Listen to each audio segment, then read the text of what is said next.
The end of this road is the beginning of a new adventure. We've been working hard for 7 months, building up to this point, where we could do our first on-site interview. And look at us, rolling up on this beautiful farm in the middle of nowhere, Vermont. Isn't that lovely? Shit, I am kind of nervous, man. I really hope I don't fuck this up. I should have brought some beers. I knew I should have brought beers, man. I hope someone here has beers. Maybe John will have some beers. Shit. Boy, I'm nervous. Don't fuck this up. Don't fuck this up. Alright. Once we turn that corner, there's no going back. This is it. This is what we play for. Don't fuck this up. Don't fuck this up. Should have brought beers. Should have brought beers. Are those some giant hemp plants? Is that giant hemp plants? This motherfucker have hemp plants hanging from the barn? Oh, shit. Yeah. I'm not quite as nervous anymore. This will probably go great. Let's fucking do it. Let's go.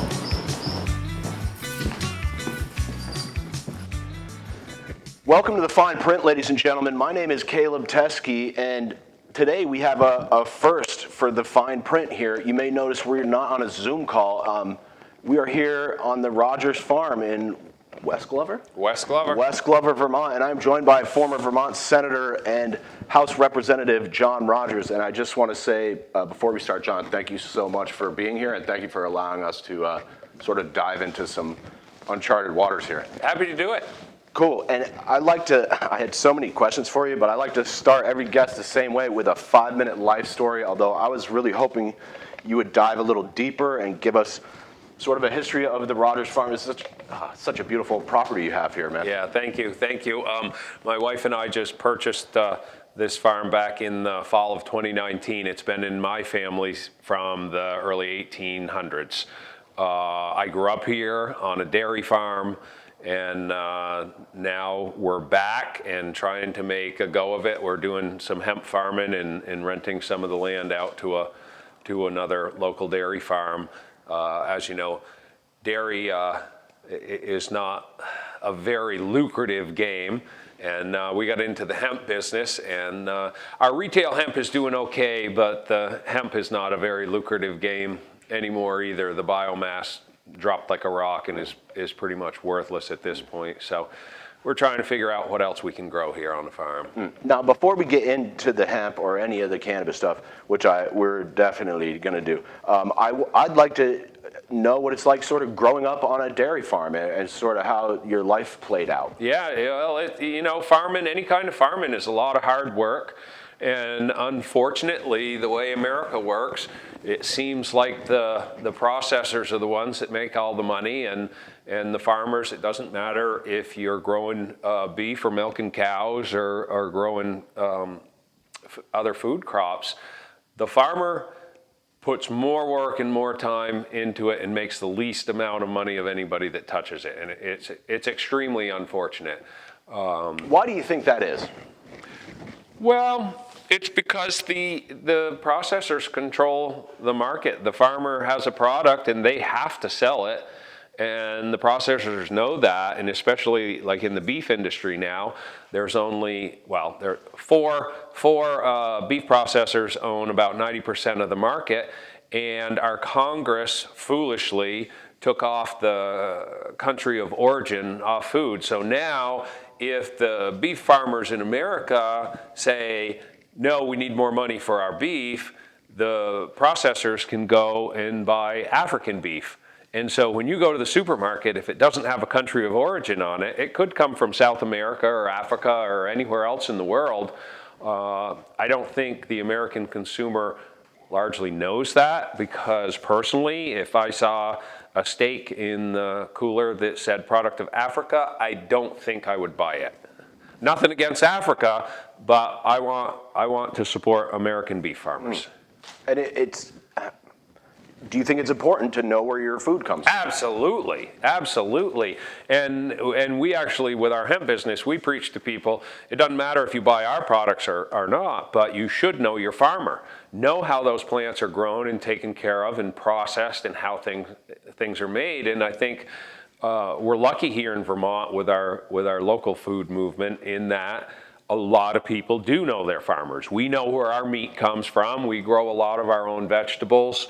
I think it's super important because there are so many chemicals used in agriculture these days. People can be assuming that they're eating healthy food and they're eating poison. And so, yeah, I think people need to know their farmers. I think people need to get out in nature and be on farms and get off pavement and concrete and out of the cities more often. And from what I've read, a massive amount of the corn now being grown in Vermont is from these GMO crops, which I personally have no problem with. Crops have been genetically modified for forever. However, it seems like the associated sort of pesticide usage that comes along with those sort of Roundup ready seeds is really problematic. Yeah, I think there's a lot of questionable stuff, and they all claim that there's no health hazards, but we've seen over and over, 20 years, 30 years later, all of a sudden they figure out that there are health hazards. So, you said they've been genetically modifying stuff for years. Well, they really haven't been genetically modifying for that long. For many, many generations, they hybrid. So hybrid's completely different. Could you explain the difference? Yeah, so you're breeding a couple different kinds of corn to increase the size or increase the sweetness, where genetic modification, they're actually splicing a gene that's unnatural onto the corn. So there's quite a dramatic difference. I'm not saying that I'm totally opposed to genetically modified stuff, but I would rather have all natural stuff.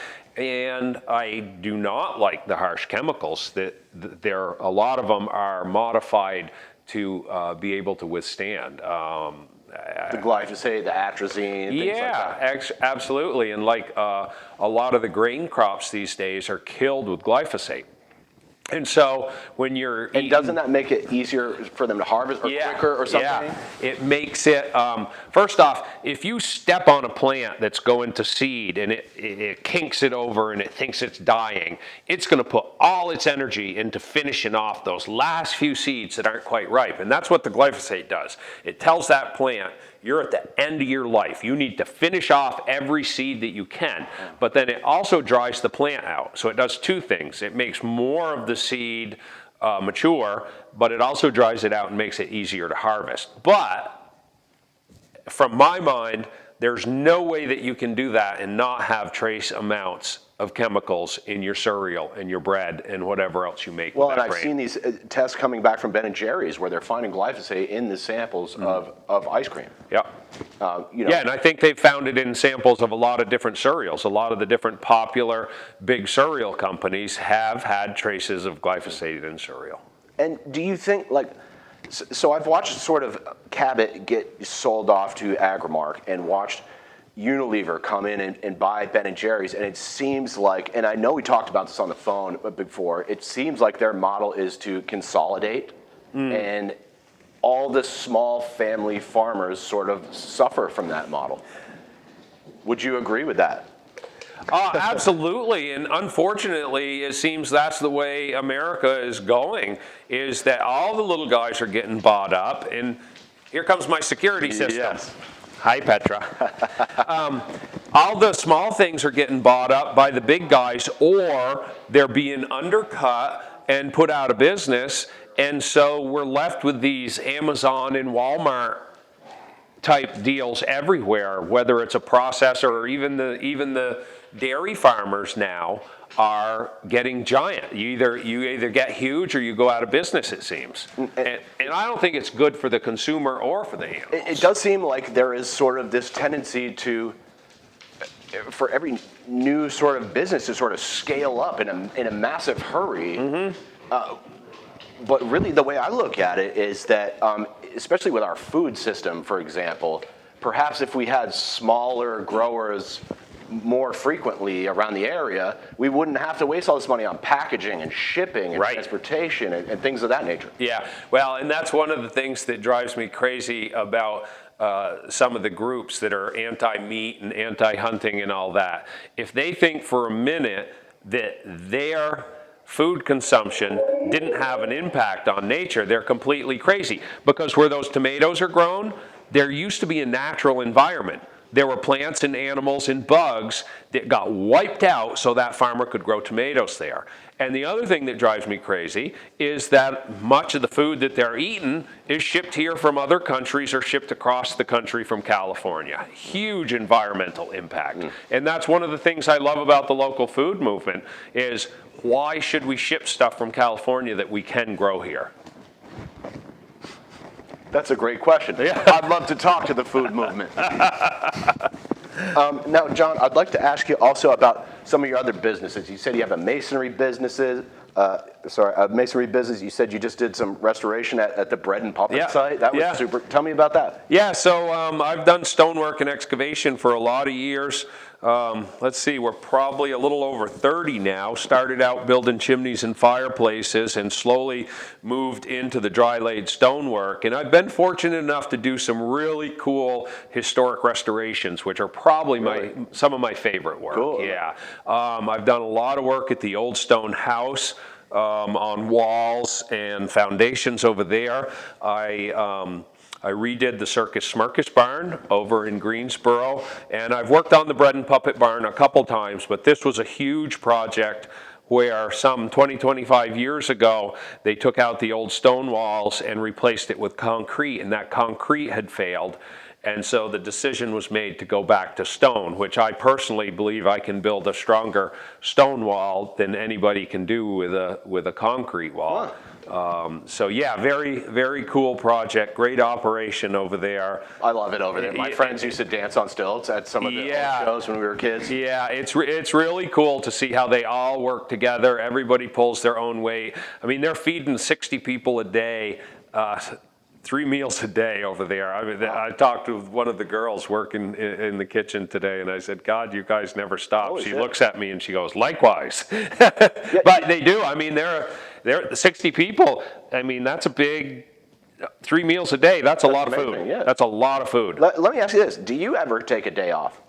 Well, since we purchased the farm, not very many. And that's, one of the things about the cost of living in Vermont, especially if you own land, is just ridiculous compared to the pay scale. And that's one of the things that's bothered me about Montpelier. I really feel that there's too many folks that are retired and maybe have a good pension or made their living so long ago that they don't get what young people are up against right now, and a lot of people that are just privileged that have money and don't worry about it, and they keep raising the cost of living. It's like the 14 cents added to the gas tax this year. It's like, that is so ridiculous.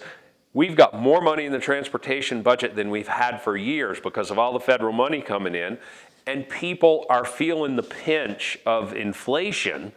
And the fuel prices have been ridiculous. For me personally, I'm spending over $500 a week in fuel. Jesus Christ. Yeah, I mean, it's brutal. And I cannot justify going up enough on my prices to totally cover it. So I'm making less money than I made last year. So you're not trying to put all that cost off onto your customers? Some of it obviously has to go there. Some of it, absolutely. You've got to cover some of it, but I, to my own detriment maybe, try to give my customers the absolute best value possible. And I know that a lot of the people I work for don't have a ton of money, and so I try to keep the rates down and keep it reasonable. But so yeah, back to the original question. So between the hemp farming and making the CBD products, after COVID hit and we closed our bed and breakfast, we leaned more towards the short-term rental business. So we have some rentals and we have to flip them over, and and the construction. So I pretty much go 7 days a week. I try to get an afternoon off here or there, but it's just the big note on the farm just drives you, and between the interest and the property taxes and the farm payment, it's just we hardly ever stop. What are your property taxes like here, John? Our property taxes are almost $20,000 a year. Yeah, and we own a lot of land, but from my perspective, and I floated this a bunch of times in Montpelier, and people said, oh yeah, we got to talk about that, but nothing ever happened. So from my perspective, the people who own farmland and forest land and manage it properly are providing ecosystem services for all the folks who don't have land. We should not have to pay property taxes on open land. Open land and forests don't demand services. They don't use roads and bridges. They don't send kids to school. What cost money, what should be taxed, are the homes and buildings and businesses. So, Vermont is pretty close to carbon neutral because of our forests and fields, and we farm organically here, which helps store even more carbon. But we pay exorbitant taxes even though we don't make a ton of money. And some of the folks in the legislature will say, oh yeah, but there's income sensitivity. Well, income sensitivity is only on your residence in a couple acres. It doesn't cover any of the land. No shit. Yeah. I feel like this would be a good time to sort of transition into your history in politics and tell us a little bit about, first of all, I'd like to know what drove you to sort of get involved in politics in Vermont. And I'd also like to know sort of how it went, how you felt, like were there any successes or failures you felt like, or things that you were really driving for that you wanted to get done? I'd love to hear about that. Yeah, sure. So it was funny because it's something that I had thought about doing when I got older. I was involved in town politics. I was the collector of delinquent taxes for many years here. That's right. Which is it set me up perfectly because it's like the ultimate thankless job. So it got me really ready for the legislature. But then Matt Dunn, who was a senator at the time, was floating down the Connecticut River with my sister and said, we really need to find a Democrat up in the Northeast Kingdom that will run. And who is Matt Dunn? Matt Dunn's a former senator from Heartland. Okay. And he, and my sister said, well, call my brother. And so Matt called me, and we had a conversation. And then Michael Obachowski and John Tracy, Michael was the speaker at the time. John Tracy was the Democratic leader in the House. They asked me if I'd come down for a visit, and we had a discussion. And I told them, I got 2 young kids. I got my own business. It's, I don't know if I can pull it off right now. And they basically convinced me that I could. And the first run, I missed it by like 28 votes. And 2 years later, I ran again and got elected to the House. And so it was a great experience. And what was that, like 2003? 2003, yeah. Great experience, but being a guy who, grew up on a farm and then started my own business, I survey the situation, develop a plan, and attack the project until it's done and I move on to the next one. And the legislative body doesn't work like that. And so it was a little frustrating at times.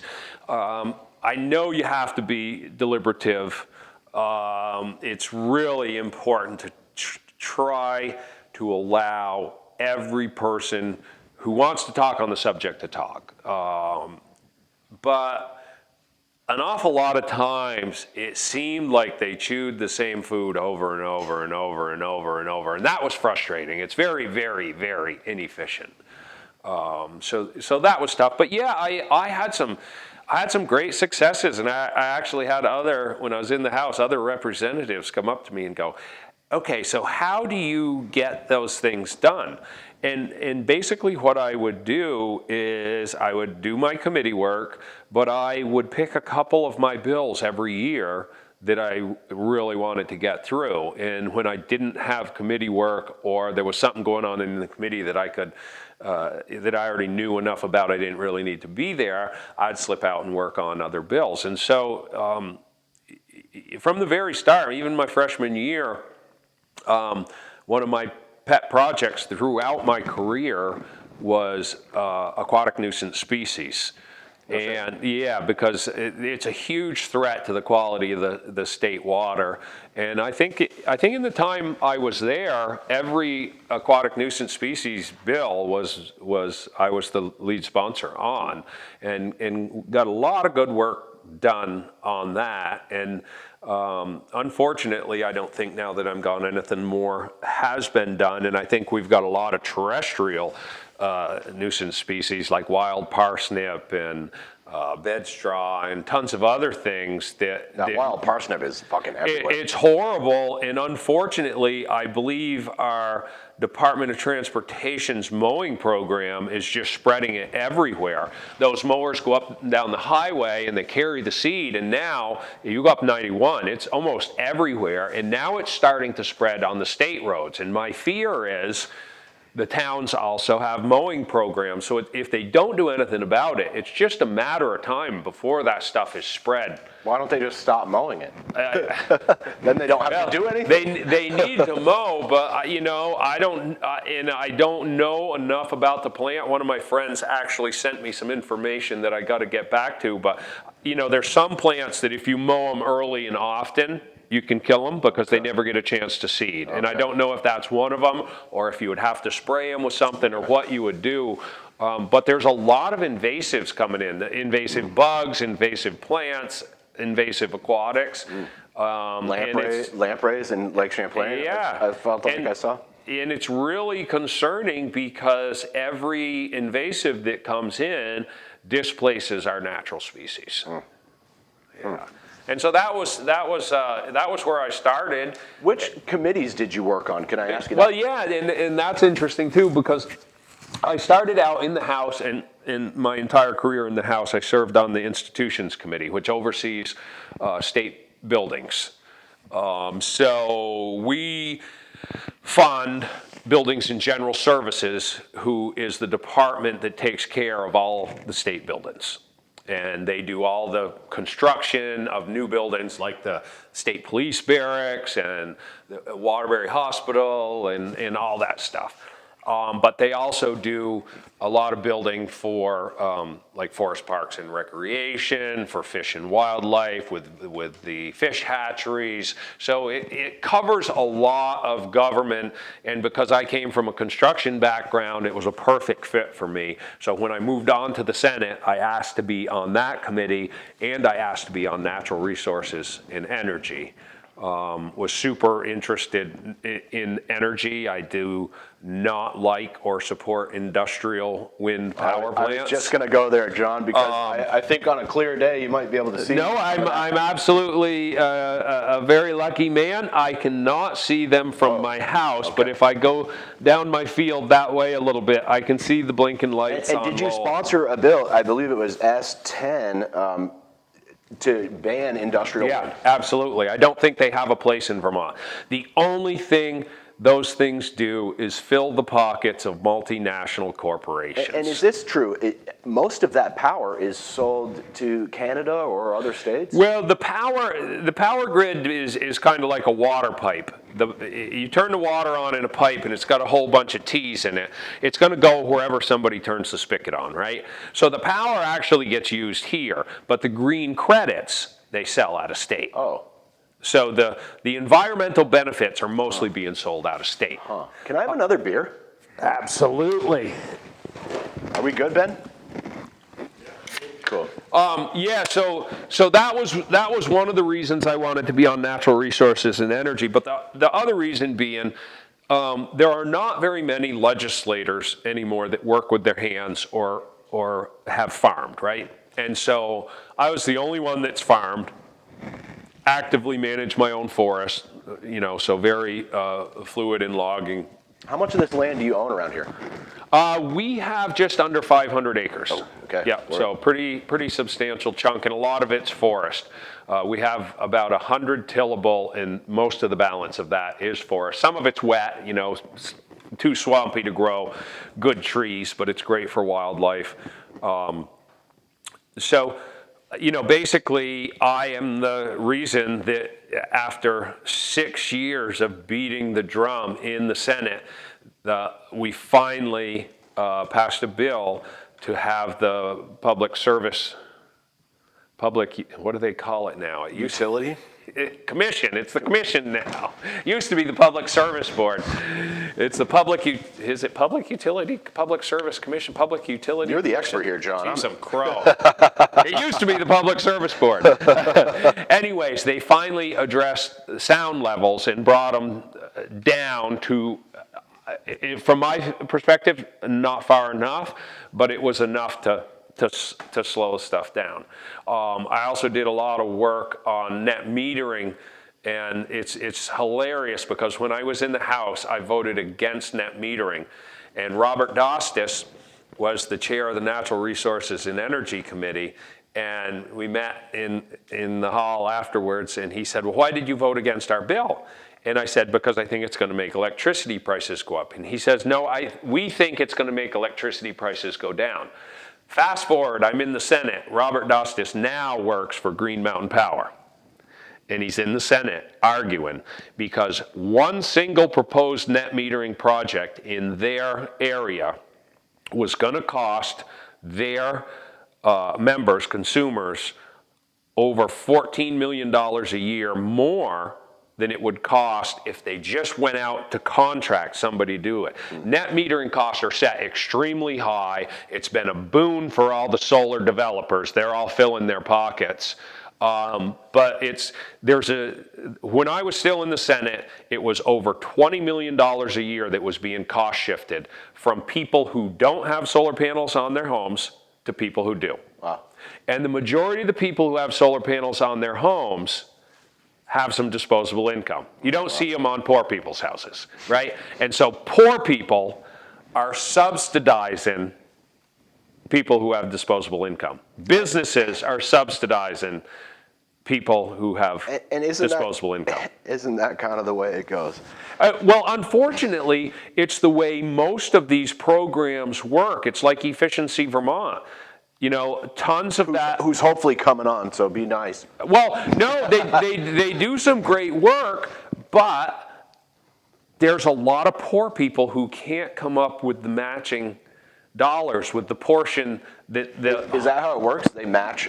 Well, they've got all different kind of programs. They do buy downs. They do rebates. There's all different kinds of stuff. But the people who can take advantage of those programs, and it's good that they're doing it, but a lot of them don't need the subsidy. A lot of them could do it on their own. And I got to tell you, I thought their program sounded really interesting, and I've been talking to a lot of cannabis growers about them Yep. who are already getting rebates, and it sounded like, as far as Vermont state-funded programs go, it sounded like it was at least helping some people that needed help. Absolutely. No, and I think it will help on the lights for growers. Yeah, for sure. And, quite frankly, it's helped a lot of people get new, efficient furnaces. The buy down on the LED light bulbs has been really great for people because they use so much less. And, they bought them down so that we could go into any store and pick up the new LED light bulbs for like $1 a piece or something, where their actual cost was, probably $4 or $5 a piece. So yeah, they've got some great programs, but the problem with a lot of these programs, it's like the electric cars. Who's going to benefit from the rebate on electric vehicles? It's not going to be poor people because poor people can't afford an electric vehicle. And I've talked to some people. One of my friends who's a tier 1 indoor grower is hooked up to Washington Electric and says he has the highest electric rates in the state. And they said, oh, it's all 100% renewable, and he's still paying the highest rates in the state. Yeah, and Vermont's an extremely expensive electric state. If you go, and that's why a lot of businesses have moved like down to the Carolinas and stuff, because property taxes are way less, electricity's way less. So if you have an energy intensive business, it's a no-brainer. It really is. Which cannabis certainly is. Cannabis is, absolutely. And my hope is that a lot of us that want to grow are going to be able to get alternative energy set up on our own place, because it's also going to stress out the grid. And so the state of Vermont's trying to get people to decarbonize, which means switching over to heat pumps, switching over to electric cars. And so if all of a sudden we've got all these big operations drawing off the grid and everybody's heating their house with electricity and charging their car with electricity, it's going to crash the grid. So my theory has been from the beginning, I don't know, I guess I refer to it as a microgrid, or it's like distributed energy, but we need to be producing energy near the end user. And that's one of the things that kills me about the industrial wind plants. They're way up here in the kingdom, and they need the energy in Burlington. And it's like every time you put that into a line and transfer it long distances, you have huge power loss. Energy should be produced as near as possible to the end user. Which is sort of what I was saying about food as well. Absolutely. And I think, John, this is a good point. We're going to take a 5-minute musical interlude here and feature some local hip hop for you guys. We'll be right back.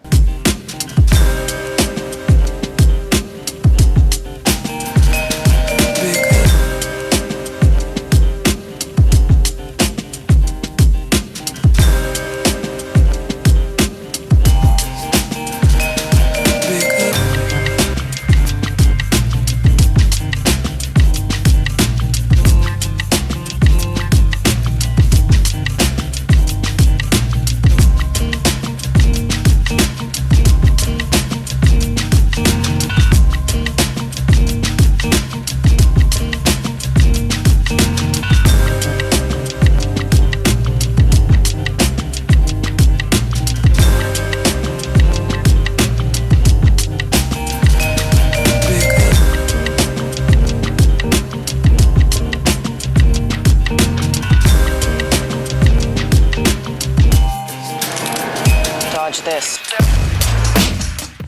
All right, we're back with John Rodgers after that wonderful musical interlude from SK, your local Burlington hip-hop producer. Thank you to Robert for donating some music to this.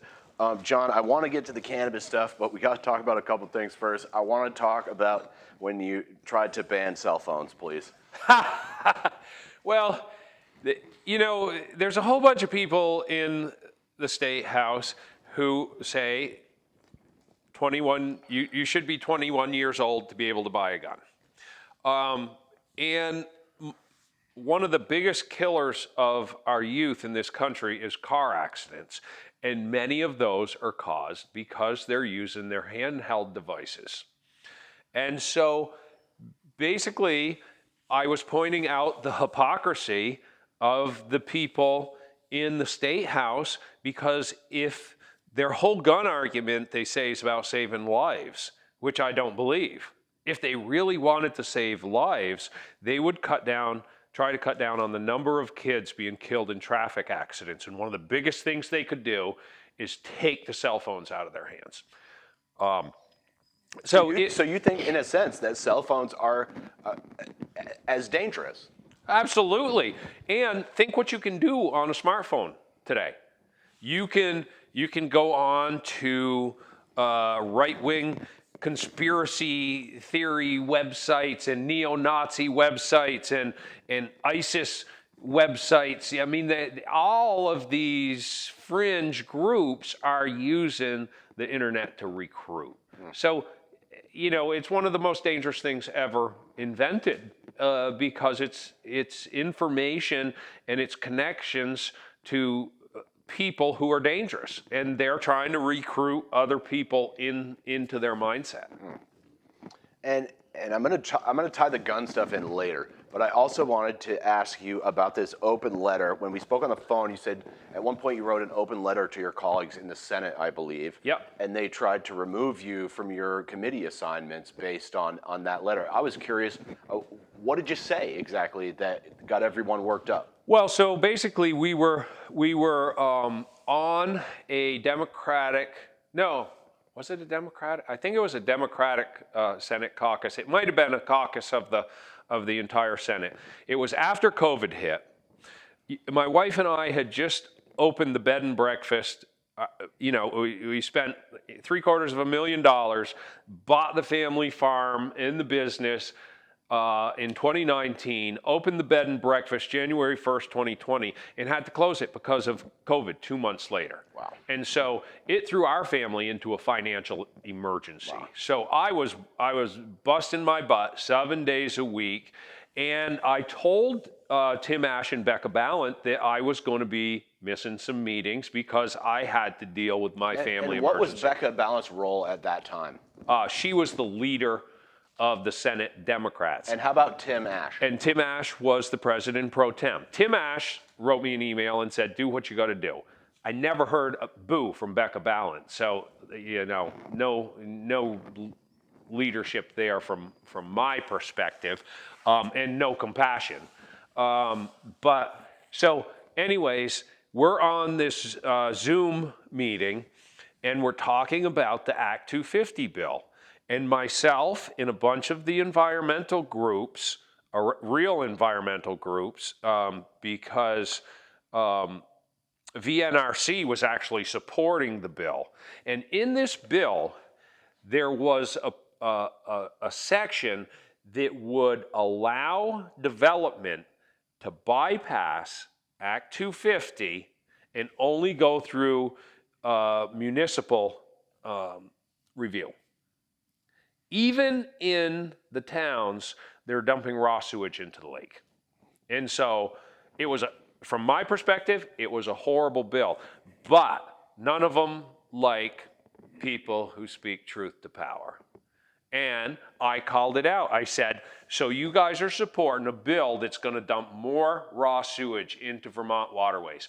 From my perspective, in those municipalities that are dumping raw sewage into our lakes and rivers, there should be no development in those places unless that development can prove it is going to cut down on the amount of raw sewage going into our waterways. And do you think that water quality is going to be a big issue here? Like, I feel like I might have touched on that earlier, but water quality is a huge issue. Lake Champlain is a mess, and these guys, our liberal Democratic leadership was supporting a bill that was going to dump more raw sewage into lakes. I want to just stop you for a second because I've seen them throw a ton of money at this problem. We're going to clean up the lake. We're going to spend all these millions of dollars, but unless you stop the shit that's coming into the lake, which is literal shit. Probably, literal shit. Isn't that just kind of pissing into the wind? Yeah, absolutely. And so Senator Bray, the chair of the Natural Resources Committee, I knew the bill very well. And I had a bunch of friends that were keeping me updated on what was going on when I wasn't able to attend the meetings. And Senator Bray made a statement that I felt was a microaggression and was insensitive and disrespectful to me. And unfortunately, the leadership had not conveyed to the chairs of my committees what was going on. That's why I told leadership. I didn't want to have to explain my emergency to every person in the Senate. I told leadership. I thought that's what I was supposed to do. They should have told the chairs. And he said, well, Senator Rodgers hasn't been in any of the meetings for a good reason, I suppose. And so I wrote an email and basically said I was sick and tired of the hypocrisy in the Senate and these people that talk the talk and don't walk the walk. They're all there saying we got to clean up the water, and they're bringing forward a bill that's going to dump more raw sewage into the lake. They're all saying climate change is an existential threat, but they in their personal lives do nothing. They get done the legislative session, they jump on an airplane or a cruise ship and go on vacation. I come back to my farm where I have 500 acres providing ecosystem services to other Vermonters. I'm walking the walk, they're talking the talk. And they didn't like it. And I used 3 little words that I shouldn't have used. fuck yourself? No, that would have maybe been better. I said, any snippy little bitch that wants to question me on my work ethic should come and try to work with me for a day and walk a mile in my shoes. You used the B word. I got in trouble for that once. Yeah, and so I got people reprimanding me on the B word who just voted to take my gun rights away the year before. It's like, wait a minute. I can't use the B word, but you can take rights away from me that my family has had since they settled this farm in the 1800s, since my maternal family has had since they were in this area in the 1700s, and you're upset because I used the B word? Boy. That boy is not the B word. But anyways, Look, yes, it got into a kerfuffle. Okay. And quite frankly, Tim Ash, I think, wanted to take my committee assignments away from me. Fortunately, Dick Mazza and Zuckerman had cooler heads and said it didn't rise to that level. But I've been in Tim Ash's office and heard him call other legislators fucking idiots and fucking jerks. And it's like, okay, should I have said fucking jerk? It's like, come on. There's so much hypocrisy in that building, it's sickening.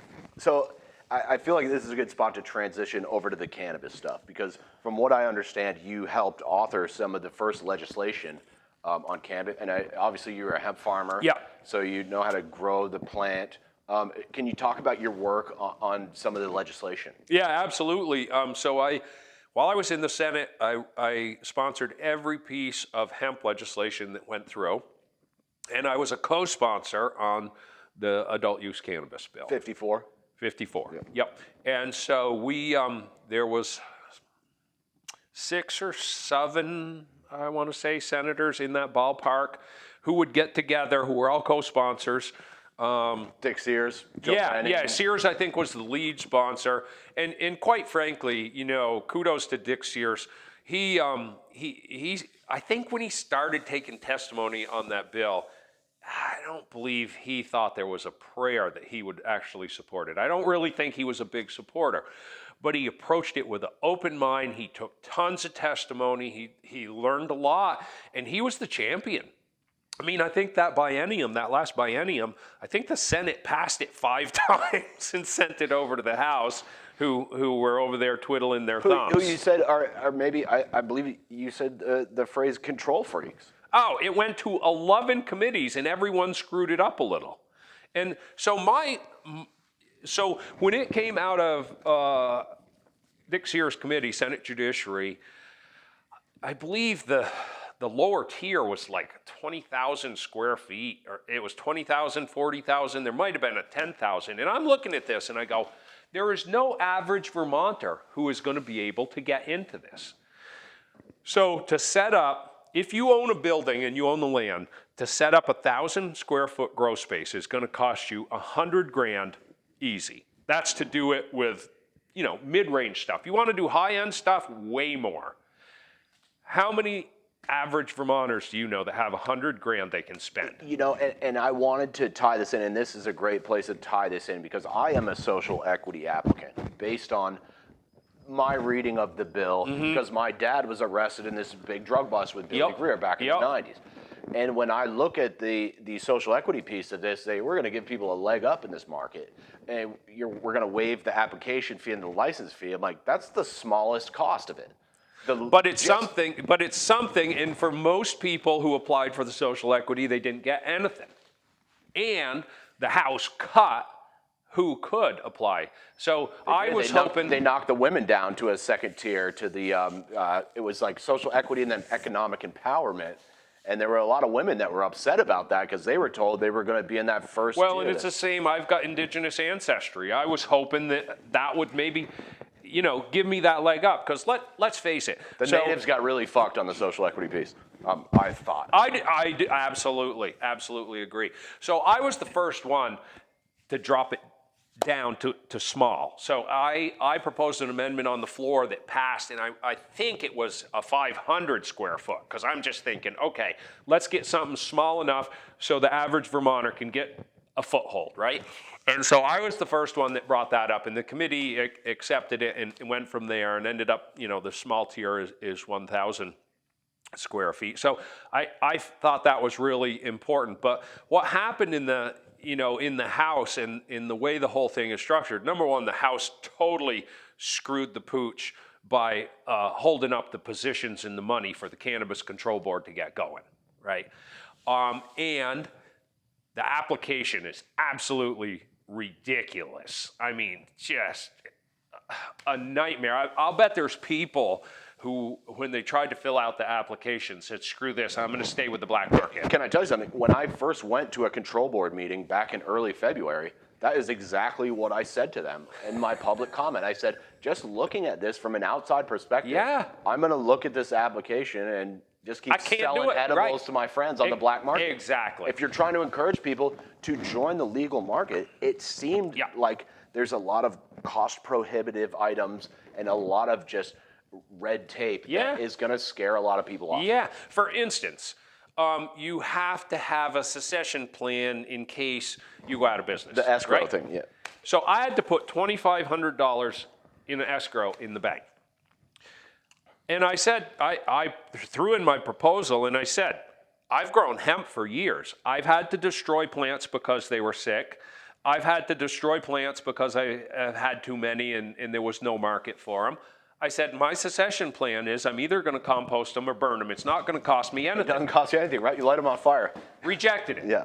I had to put the money in the bank. Wow. So if they think they kept it reasonable for Vermonters, they're out of their mind, and they don't. I certainly don't. They must be privileged. John, I don't have enough money to do a background check right now because they had to outsource the background checks for. And that's the other one that drives me crazy. So I suggested during the legislative session they do like New York State does, which is give the hemp growers first shot. As a hemp grower, which this is stupid too, I had to do an FBI background check. So I've already been through an FBI background check, which only cost me $50. But the background check through the private firm that does it for the CCB is like $500. Great. And another $500 wasted. And I do understand from what I heard from James Pepper that they had a lot of trouble getting those records back from the FBI, which is why they outsourced it. Well, I got mine for my hemp permit, and like I told them, would have been pretty easy. The ag agency already has my background check from the FBI. Oh, shit. Done. Right? And so there's $500. I spent $5,000 on genetics, a couple thousand on fertilizer, Lights? couple thousand on irrigation, Lights? $1,000 for the application, $6,500 for Tier 3 license. Okay, so you add all that up. We know for a fact that most Americans do not have very much money set aside. I don't know for sure, but it's like most Americans, if they have an emergency and they're out of work, most Americans only have enough cash to make it through a month or two, right? This is more than a month or two's cash. Even the electric bill from some of the Tier 1 guys I've talked to is $5,000 a month. Exactly. You know, I don't have that kind of money. And so I'm lucky. So James Pepper was in the Shumlin administration, so I knew him from there and worked with him a lot on the cannabis legislation early on and consider him a friend. So James and I do have conversations, and I think he's done a great job with the hand he's been dealt. And you know, we had a great interview the other day. I've interviewed all the control board, and I thought that all of them had some really thoughtful things to add. And he is wanting to and willing to learn and listen. And one of the things I suggested to him, I think there should be a license that's extremely cheap. Tier 1, $200, you get to grow the first year so that you can actually get into the business and make some money, and then the next year you'd be required to pay full fee. Because too many people are going to stay in the black market because of the cost and all the hurdles. And that's what we're trying to get rid of. And we want to bring these guys into the light. We want to bring these guys into a legitimate business. And this bill fails to do it. And I really, that's another great transition because you know, it sounded like from the first attempts you guys made to pass this legislation to when it actually came out at the end was kind of a disappointment. And it was years in the process. And I mean, the board, and I don't know if they're completely staffed up yet, but as of when the legislature ended, they had like 5 employees, and they got all this backlog of work with nobody to do the work. But and like we had this time crunch in May where they say, hey, we got to start approving licenses, Exactly. and they didn't. Like, why didn't they hire those people in December? You know, did the Yes. House not give them the money? The House did not create the positions or give them the money. No, this is totally on the House of Representatives. And they sent it to 11 committees, for God's sake. And this is what came out. Yeah. And you know, at the point they got to the end, the Senate really didn't have much choice but to agree, because they knew if they disagreed with all the control freak stuff the House put in, that the House was going to balk.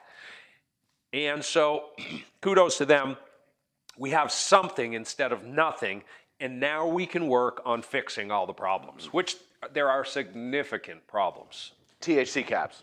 THC caps are ridiculous. And this is something you mentioned on the phone about even some of your CBD cultivars that you were not allowed to grow in Vermont because they're testing at 0.4 or 0.5. Exactly, just over the limit. Can you talk about that a little bit? Yeah, well, I think the problem is most of these people don't understand it. And being in the hemp business has been a real education, and it's the same plant. We're harvesting different cannabinoids. You know, we're doing the CBD and the CBG, and the adult use is going after the THC. But yeah, when you concentrate it into a distillate to make your consumables, it's going to be an extremely high concentration. And even with CBD, which has under 0.3% THC, when you put that into a distillate, which is highly, highly concentrated, there's a fair amount of THC in that distillate. Who came up with that number, 0.3%? Was that the federal government? Okay, so this is very interesting. So it was a university in Canada, and the original test was done on leaf matter from the lower part of the plant. Now, the USDA wants you to clip off the top 5 inches of cola. So they want your best shit. They were taking crap from the bottom and saying if it's under 0.3, it's hemp. They're taking the hottest, most potent, and most valuable piece off our plant to do the testing on. So, which eliminates even more cultivars. And what I'm hoping and what I've suggested to the Senate and suggested to James already is that we will roll the hemp program in under the CCB. That's the place for it. So we, it seems like it. And it's the logical step, because now, and I'm pissed at the ag agency, they're jettisoning the hemp program. Yeah, I saw that recently. Because they tried to set up a program where the hemp growers would pay fees to prop up the entire program. Dairy farmers don't pay fees that support all the dairy initiatives in ag. I mean, other types of farmers don't. It's like, why are you going to hold the hemp farmers out here and say we need more money? And because there's no money in hemp, I think there was only 30-something hemp licenses this year. It does seem like there's a little bit of, and I hate to use this word, but a little bit of discrimination against cannabis growers. Absolutely, absolutely. It should be just as valuable as any other type of farming, and it's not.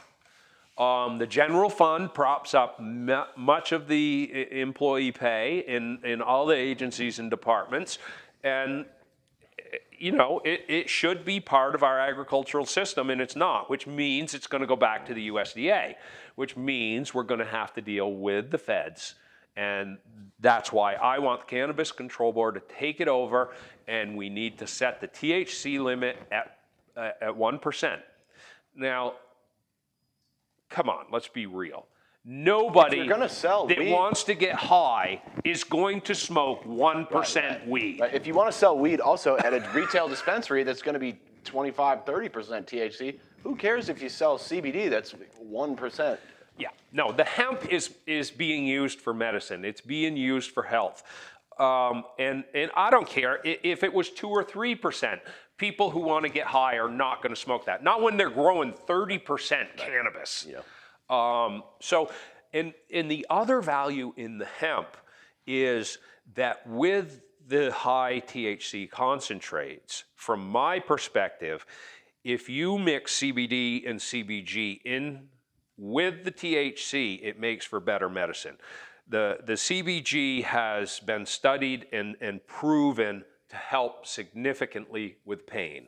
CBD is huge for removing inflammation and helping with pain. So people who are looking for THC to help them with their pain, if it is mixed with those other cannabinoids, they have just great results. You get that sort of entourage. Exactly, effect. Yeah. exactly. Cool. Yeah. Okay. I want to sort of stay on the weed thing here, and I want to ask you about sort of the banking. Like, we just saw a merger here between the two sorry, that was a bit of a switch, but we just saw a merger here between the two largest credit unions in Vermont, who are two of the only banks. I see Vermont Federal Credit Union is now getting into the game as player 3, sort of, but they've just merged now and are also going to charge some extra fees to anyone who wants to bank with them. Yeah, so that's one of the things that was most shocking to me about this whole process. So the Cannabis Control Board has an information page, and they listed the different people who offer the banking services. And I called one of them up, and you know, to my surprise, I believe they were out of California. I can't remember the name of them, but right. So get this. $500 application fee and $500 a month to have an account. You have to pay just to apply. You have to pay to apply, and $500 a month to have an account. Now, back to we want to bring Vermonters who've been growing out of the dark. First off, we've not made any money. We don't have any money because we've spent it all paying our license and our fee and our fertilizer and everything else that we needed. And now this bank is just pure gouging. Right at the end, too, which seemed like the last step, and they came in and they were like, hey, by the way, we're having a merger, and it's going to cost you a little extra. Yeah. Because we want to support our members and make sure we've mitigated all the risk. Well, and that's it. You know, what I'm hoping is that that the credit unions do a better and more reasonable job and really want to take care of their people, because let's be serious. These are real businesses with real profit potential, and isn't that what banks want? And haven't Vermonters sort of built those credit unions with Absolutely, their own fucking money? Absolutely. So shouldn't they be there for Vermonters? So I'm hoping as time goes on that it all gets more reasonable, but it's all of it. It's like you know, it doesn't matter if it's the banking or the insurance, anything or equipment. That's you know, machinery, any of the stuff to actually fit up to grow or process. Which, from what I understand from the 280E tax code, cannabis companies are not going to be allowed to write off any of their costs for doing business, as any other business would be able to do. Right. Yeah, no, and it's just anything that says cannabis on it, they double the price. Right, which is why a number of people I know have just not put that anywhere near their business name. Yep. Or some people have even run money through construction companies. Yep.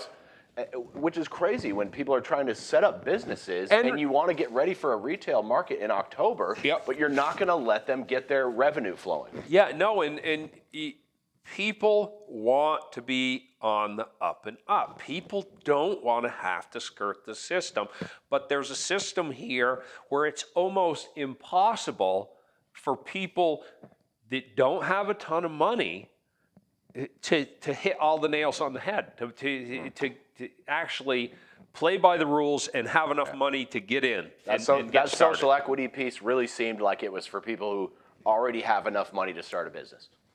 Yeah, well, and they completely blew the social equity piece, because the people who need the social equity piece for the most part aren't getting it. I mean, I'm sure there's some that did, But there's an awful lot of them that deserve it that are not getting it. Right, and one great question someone asked me was, why doesn't the state use some of the real estate that they own and the properties they own to sort of lease out space to people or fucking just give it to them and let them start up their own businesses? Yeah, yeah. The properties they own that they pay no taxes on. Right. Yeah. Okay. Cool. Look, I want to we're going to wrap this up soon here, but I want to ask you about the gun rights again, because I know this is something you've talked about a lot, and I've had a number of people approach me that want to be able to carry guns to protect their businesses, protect their customers, protect their product, protect their money, protect themselves, you know? And I'd like to just have you expand on that maybe a little bit. Sure. Still, just a huge Second Amendment supporter. It is so important. This country and this world is so screwed up at this point. I mean, what happened on January 6th, in all of the fascism and these fringe groups and conspiracy theories, I don't necessarily think our democracy is safe, let alone if you have a business that has a good cash income. We see, especially down around Chittenden County, I mean, there's shootouts all the time. People don't feel safe walking to their car after work for fear of being robbed. And we're going to have these businesses that are basically cash machines, you know. People are coming in, dropping cash, taking product. I think they're a prime target. And now, like myself, I grew up in a rural community a long ways away from police protection. One of the reasons that we have firearms is because if there ever is a problem, we'd be lucky to get a cop here in an hour. We're out in the middle of nowhere here. We would be lucky to see a cop in an hour. And this is one of the things that I tell people. I don't think my house is going to burn, but I have a fire extinguisher, right? And I have fire insurance. And so all these folks who want to take everybody's guns away, and the ones that voted for what I believe is an unconstitutional magazine ban. The large capacity. Yeah, absolutely. And for those folks who think it's constitutional because our liberal court here said it's constitutional, let's take it to the Supreme Court of the United States and see where it falls. I mean, right? So it's the Supreme Court of the land. We should see where it falls. But no, I think. And how else are farmers supposed to protect themselves? Because now, if you're not allowed to carry a firearm, and look, I'm not a rabid Second Amendment guy. I have guns, but I'm not like crazy about it. Yep. You know. But if you're not allowed to carry a gun, now you're going to have to hire a private security team or something, which is a whole other cost. And that's one of the things that drives me crazy. It's like a lot of the liberals want to outlaw semi-automatics. What's Joe Biden protected by? What's Hillary Clinton protected by? Didn't Joe Biden's son throw a fucking gun in a dumpster behind a grocery store a couple of years ago? All of these illegally purchased Bloomberg. What's Bloomberg's security detail? Yeah. All of these rich liberals are protected by the most sophisticated firearms that there are. So are you saying those people? I thought all men were created equal. Are they more important than us? Should we, because I can't hire a security team. No, it's absolutely insane. That's the question I come back to. Like, it almost feels like they think they're more important than us. They do, absolutely. They think they're better than us and smarter than us. And therefore, they deserve protection and we don't. Yeah. No, so no, I think it's super important because we know that all of the drug dealers and dirtbags have guns. Because this is really simple, but I could never get any of my liberal friends to understand it. Drug dealers don't follow the law. Surprising, huh? And it's like, all these criminals, they don't care about the magazine ban. They're gonna, if you can get heroin, which has been illegal forever, I'm betting you can get a 30-round magazine somewhere. Well, so let me ask you this, and you keep leading me into these great segues here. Do you think that drugs should be illegal? You know, I was the first one in the history of the Vermont legislature to introduce a Portugal-style bill. I believe the war on drugs has been an epic failure. If we took the money that we have spent on the war on drugs, we could provide health care for every man, woman, and child in this country. We have pissed away billions of dollars. We have incarcerated millions of people. We have destroyed lives. For what? For nothing. We're going backwards. The opiate problem's worse than ever. More death by overdose than ever. Isn't that what the definition of insanity? Yeah, when you keep doing the same thing over and getting the same results? And isn't that kind of a referendum on our drug policy here in America? It's a complete and epic failure, and it's a war on our own people. So yeah, absolutely, we need to at least decriminalize all drugs, and we need to start treating it as the social and health issue that it is. It's not a criminal issue. It's, you know, people don't start doing heroin generally because they're doing really good. You know, they're generally the millionaires with lots of yachts and servants don't start doing heroin. People in pain. No, they do cocaine. Yeah, they do cocaine and they drink expensive scotch, right? Drug of choice. It depends what your drug of choice is. And shouldn't that be a matter of personal freedom? Absolutely, absolutely. But to treat them as criminals, it's just sad. It's just sad. John, I feel like we should wrap this up here soon, but I want to wind this down, and I want to give you the last minute to talk, but I also am wondering if we could smoke a joint. As long as you don't light my barn on fire, you can light it up. Fuck yeah. I thought this would be a nice thing to do to highlight some Vermont growers after our interviews, and I want to thank you again, man. Like, this has been fantastic, and I'm still going to give you the last word, but this is from my dude Keith at Edwards down in Heartland, and he asked for an honest review. So I'm going to light up some of this headband and see how it goes. And if you'd like the last word, this is all you right now. Oh, I also want to thank Ben Grunow, my cameraman right there. I got to thank Ben.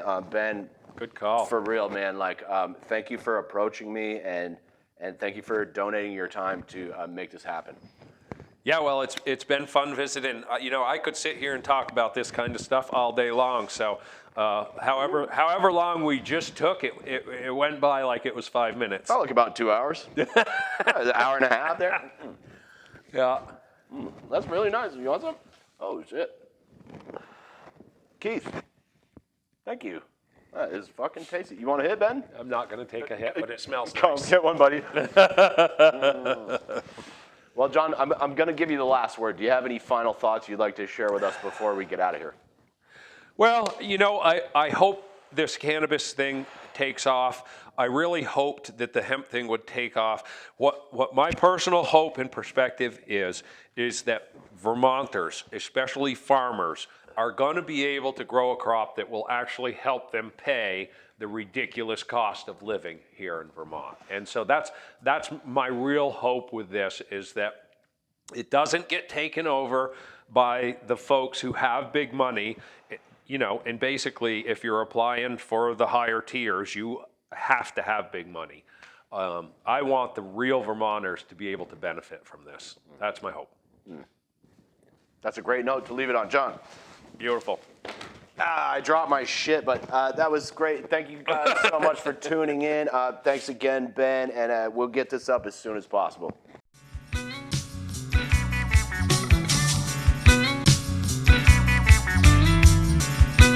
Wow, that actually went pretty fucking well. I don't know why I was so nervous, man. And John brought beers. How amazing is that?